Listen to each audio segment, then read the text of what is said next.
आपको पानी का जबरदस्त ध्यान रखना चाहिए क्योंकि ये 72% है और इसमें जबरदस्त याददाश्त है। जैसे ही ये नल में आता है, अगर आप उसे लेकर पी लें तो ये आपके सिस्टम में जहर की तरह काम करेगा।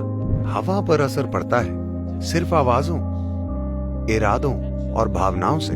हर दिन शरीर पर कुछ धूप पड़ने दें क्योंकि धूप आज भी शुद्ध है।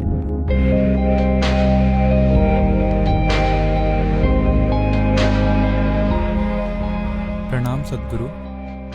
मैंने आपको कहते सुना है कि शरीर का 70% पानी है और अगर हम ऊर्जावान पानी पिएं तो हम शरीर और मन पर पकड़ बना सकते हैं। क्या ये हमारे द्वारा ली गई हवा और भोजन के मामले में भी सच है? क्योंकि शहरों में हमें प्रदूषित हवा में रहना पड़ता है और हमारी कंपनियों में एयर कंडीशन्ड कमरे होते हैं। तो क्या आप भूत शुद्धि प्रक्रिया को विस्तार से समझा सकते हैं? अगर आप अपनी कंपनी को कहें कि मैं एयर कंडीशनर के बिना काम करने के लिए तैयार हूं तो वो बहुत खुश होंगे। इससे उनका बहुत पैसा बचेगा, है ना? और ये आपके लिए कई तरीकों से अच्छा होगा, लेकिन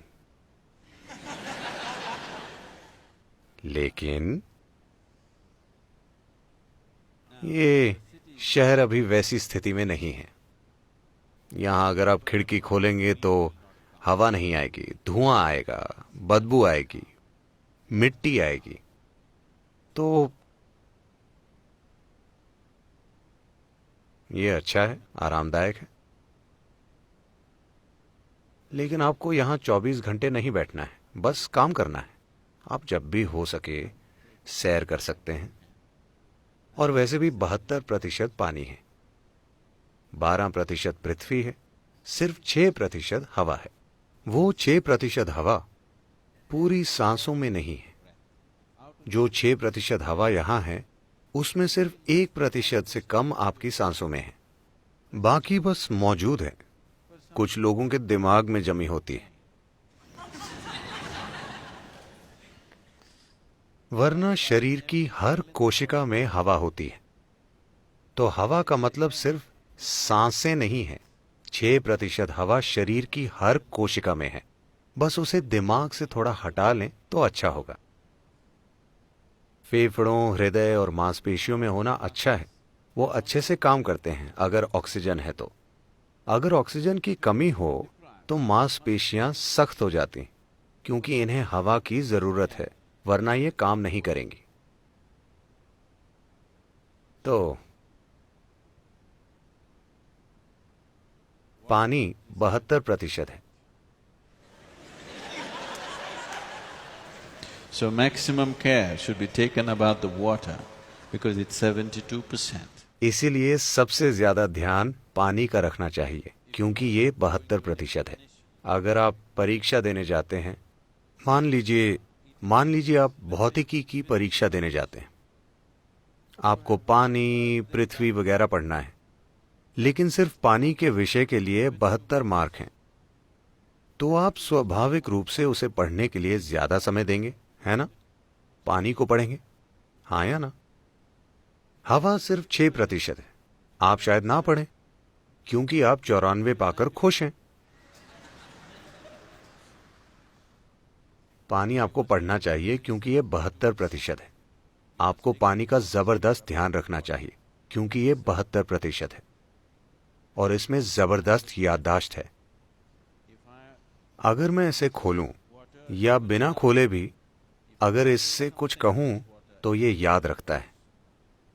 इस दिशा में कई प्रयोग हो चुके हैं। तो अगर आप इस पानी को इसके स्रोत से लें और अपने घर तक पंप करें, मान लीजिए ये 50 मोड़ों से गुजरा और इसे बलपूर्वक पंप किया गया एक निश्चित ताकत लगाकर, जो स्वाभाविक रूप से होता है, और आप 12वीं मंजिल पर रहते हैं तो और जोर लगाया गया।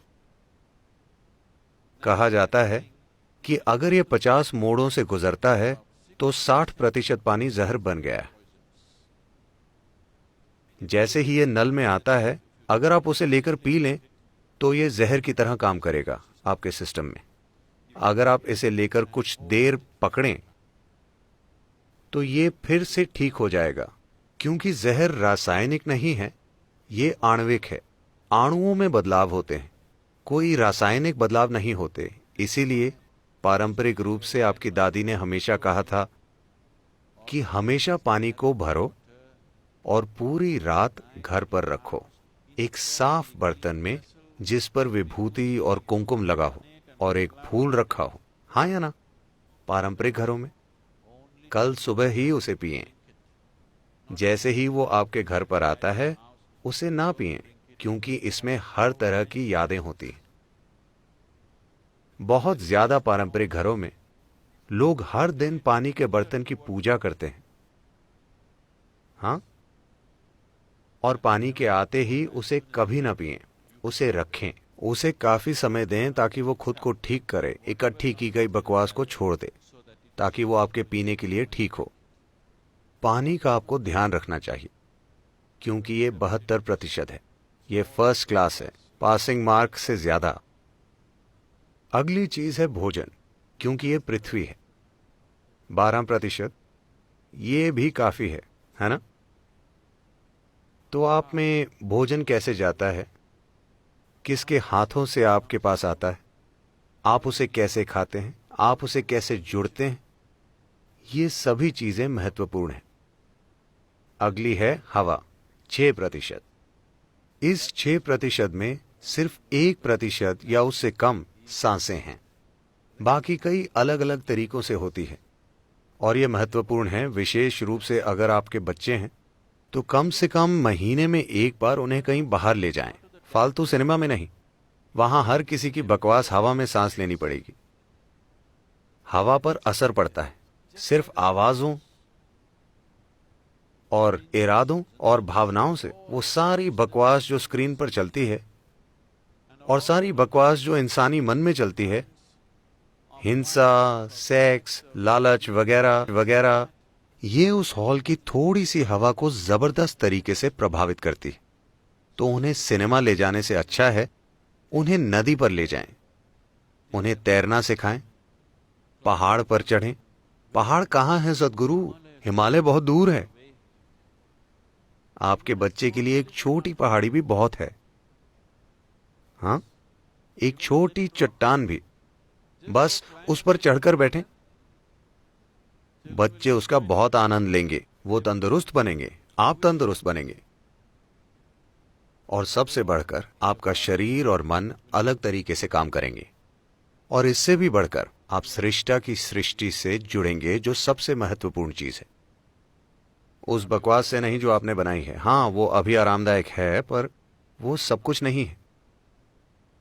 तो रेस्टोरेंट जाने के बजाय, सिनेमा जाने के बजाय, ऐसी किसी और जगह जाने के बजाय कम से कम महीने में एक बार, इसमें कुछ खर्च नहीं होता। हाँ, कुछ खर्च नहीं होता। आप अपना भोजन वहां ले जा सकते हैं और वहां खा सकते हैं। वैसे भी आपको खाना है, आपको उस पर पैसा खर्चने की जरूरत नहीं है। इससे भी अच्छा होगा, अगर आप बस और कार पर भी पैसे खर्च नहीं करना चाहते तो आप सभी साइकिल चलाएं। बस हैदराबाद से 3 या 5 किलोमीटर दूर एक पहाड़ पर बैठें, वहां पर समय बिताएं, सूरज को महसूस करें। यह बहुत जरूरी है, आपको कुछ धूप, हवा और अच्छा पानी मिले।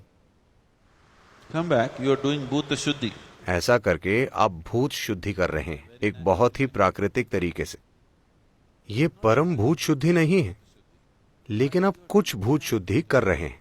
मैं यही कह रहा था, अगर आप भोजन, पानी का ध्यान रखें। हवा हमेशा आपके नियंत्रण में नहीं होती, क्योंकि आप शहर में रहते हैं। पानी और भोजन का आप ध्यान रख सकते हैं, और आपके अंदर किस तरह की अग्नि जलती है उसका भी आप ध्यान रख सकते हैं। धूप शुद्ध नहीं हुई है ना? रोज कुछ देर धूप में रहें प्लीज। हर दिन शरीर पर कुछ धूप पड़ने दें, क्योंकि धूप आज भी शुद्ध है ना? सौभाग्य से उसे कोई भी दूषित नहीं कर सकता। और आपके अंदर किस तरह की अग्नि जलती है? क्या ये लालच की अग्नि है, नफरत की अग्नि है, नाराजगी की अग्नि है, क्रोध की अग्नि है, प्रेम की अग्नि है, करुणा की अग्नि है? आपके भीतर कैसी अग्नि जलती है? आप उसका ध्यान रखिए, फिर आप अपनी भौतिक और मानसिक खुशहाली की चिंता मत कीजिए, उसका ध्यान रखा जाएगा।